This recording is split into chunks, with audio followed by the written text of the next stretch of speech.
नमस्कार दोस्तों, मैं आपका स्वागत करता हूं अपने इन द एग्ज़ाम चैनल पर। और मैं आज आपके लिए लाया हूं जीव विज्ञान से संबंधित, बायोलॉजी से संबंधित बहुत महत्वपूर्ण क्वेश्चन जो सीधे एग्ज़ामों में पूछे जाते हैं।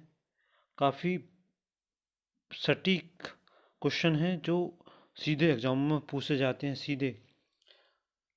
और प्लीज़ मेरे चैनल को आप सब्सक्राइब कर लें। आप पहली बार आए हैं तो मेरे चैनल को सब्सक्राइब कर लें, ताकि मैं आपको ऐसी अच्छी अच्छी वीडियो जो सीधे एग्जामों में से पूछे जाते हैं, ऐसे क्वेश्चन की एमसीक्यू टेस्ट सीरीज डेली लाता रहूं। चलो चलते हैं, स्टार्ट करते हैं आज पहला अपना क्वेश्चन। प्लीज़ चैनल को सब्सक्राइब कर लें। आप किस जगत में सभी जीवों को रखेंगे जो कोशिका भित्ति के साथ बहुकेंद्रीय सुकेंद्रीय हैं? एनिमोलिया, प्लांटी, प्रोटिस्टा, मोनोरा। तो आप किस जगत में सभी जीवों को रखेंगे? जो सभी जीव होते हैं, छोटे छोटे कीट, उनको आप किस कोशिका भित्तियों में रखेंगे? तो इसका सटीक आंसर है ऑप्शन ए, एनिमोलिया। ऑप्शन ए सटीक आंसर, ऑप्शन ए फर्स्ट। चलते नेक्स्ट क्वेश्चन पर। काफ़ी अच्छे क्वेश्चन है जो ग्रुप डी, एनटीपीसी, रेलवे में क्वेश्चन पूछे जाते हैं सटीक। प्रश्न नंबर 2, टेरिडोफाइट्स समूह के पौधों में क्या नहीं होता है? जो टेरिडोफाइट समूह के जो पौधे होते हैं उनमें क्या नहीं होता है? पत्ते नहीं होते, जड़ें नहीं होती, या तना नहीं होते, या पुष्प नहीं होते। तो टेरिडोफाइट समूह के जो पौधे होते हैं उनमें पुष्प नहीं होते। ऑप्शन 4, इसका सटीक आंसर ऑप्शन 4, पुष्प। ऑप्शन 4, पुष्प नहीं होते। पत्ते होते हैं, पेड़ जड़ें भी होती है, तनासा भी पौधों में होता है, लेकिन टेरिडोफाइट समूह के पौधों में पुष्प नहीं होते। चलते नेक्स्ट क्वेश्चन पर।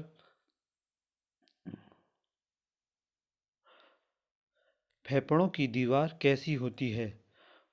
फेफड़ों की दीवार आपने देखा होगा कि सूजन के कारण हमारे फेफड़ों में सूजन आ जाती है, जिसके कारण सांस लेने में बहुत प्रॉब्लम होती है।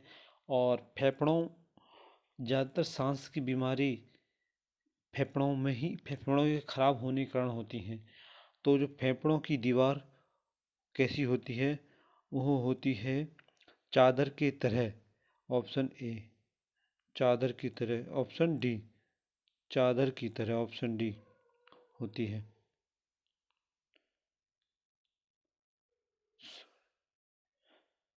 इस तरह से होती है ये होते फेफड़े। इस तरह के फेफड़े होते हैं इंसान के, जिसके और पास एक चादर सी होती है। चलते हैं नेक्स्ट क्वेश्चन पर।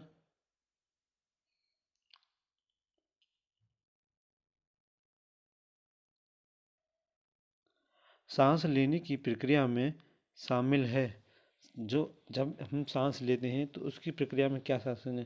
प्रश्न और निषण, स्फीति और विस्फोरण, अनुगम और निगमन, अनुगम निगमन, कोशिकाएं श्वसन और विकर्णन किण्वन।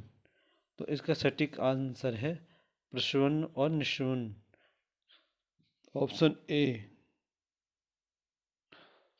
प्रस्रवण और निस्रवण सांस लेने की प्रक्रिया में ये शामिल होते हैं। चलते नेक्स्ट क्वेश्चन पर। जलोदभिद निम्न में से किसकी उपस्थिति के कारण जल पर तैरते रहते हैं? जो जलोदभिद होते हैं वो किसी के कारण जल पर तैरते रहते हैं? मृदुतक दृढ़ोतक की, हरित उत्तकों की, वायु तक की। तो इसमें है सही आंसर वायु तक की। ऑप्शन 4, वायु तक के कारण वह तैरते रहते हैं। ऑप्शन 4।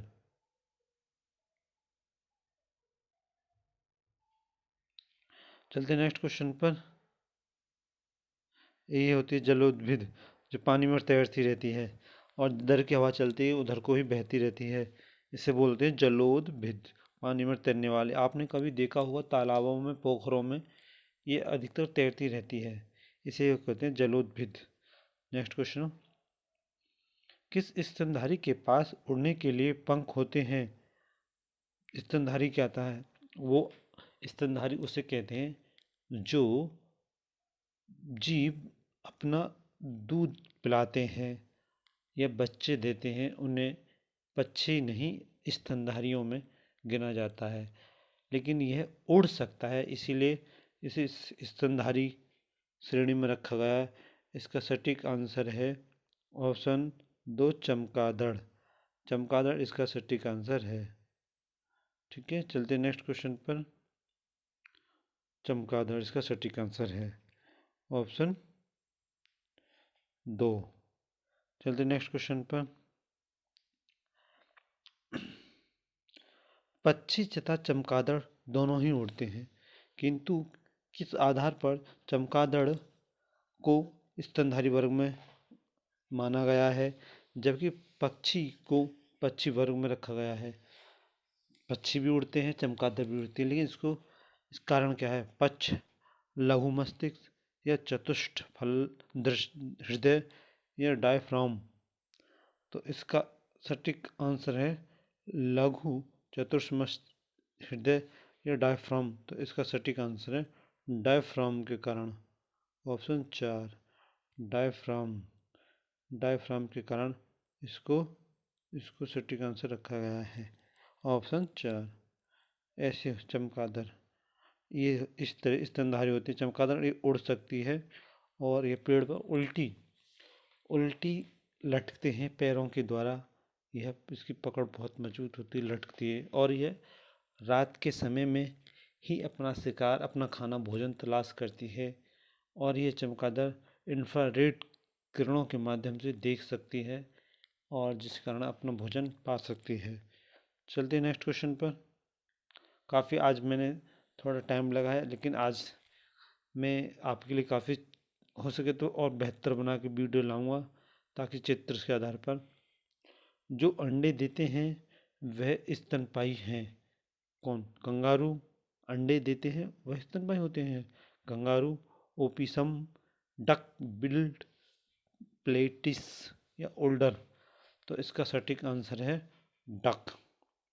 डक बिल्ड प्लेटिस होते हैं, वह अंडे देते हैं और लेकिन स्तनधारी के अंदर आते हैं। आपने देखा होगा जो तालाबों में तैरती रहती हैं डक, लेकिन वो स्तनधारी के अंतर्गत आते हैं।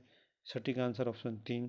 जो डक जो तालाबों में तैरते रहते हैं, अंडे भी देते हैं, उनके बच्चे अंडे तोड़ के, जैसे कि आप मुर्गी लो, ये स्तनधारियों में आते हैं, क्योंकि ये बच्चों में नहीं आते हैं। चलते हैं नेक्स्ट क्वेश्चन पर। आरएनए का पूर्ण रूप क्या है? यह क्वेश्चन एनटीपीसी ग्रुप डी में बहुत पूछा जाता है, इसीलिए मैंने ये क्वेश्चन उठाया है कि आरएनए का पूर्ण रूप क्या है। फुल फॉर्म आती हैं राइबो न्यूक्लिक एसिड या रोबोट न्यूक्लिक एसिड या रेटिनल न्यूक्लिक एसिड या राइबो न्यूक्लियर एसिड? तो इसका सटीक आंसर है ribo nuclear acid, option 4 nuclear acid, option 4 सटीक आंसर है ऑप्शन 4 राइबोन्यूक्लिक एसिड, ऑप्शन 4। चलते हैं नेक्स्ट क्वेश्चन पर अपने पे।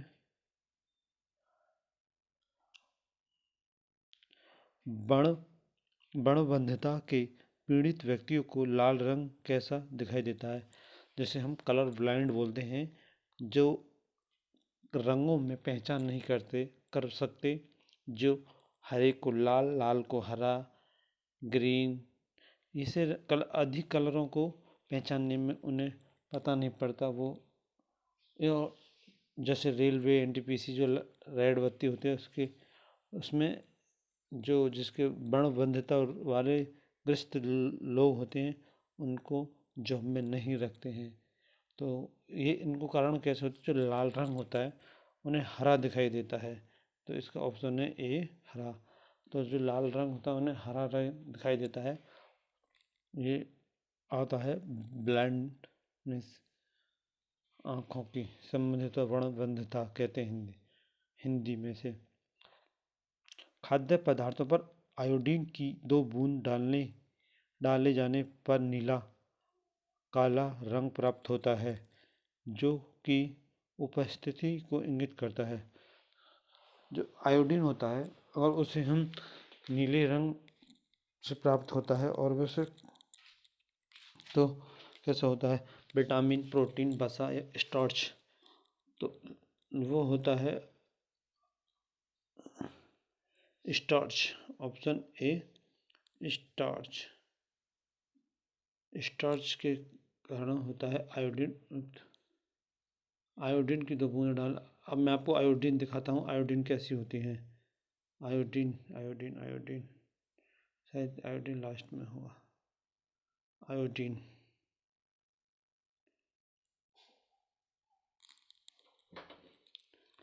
आयोडीन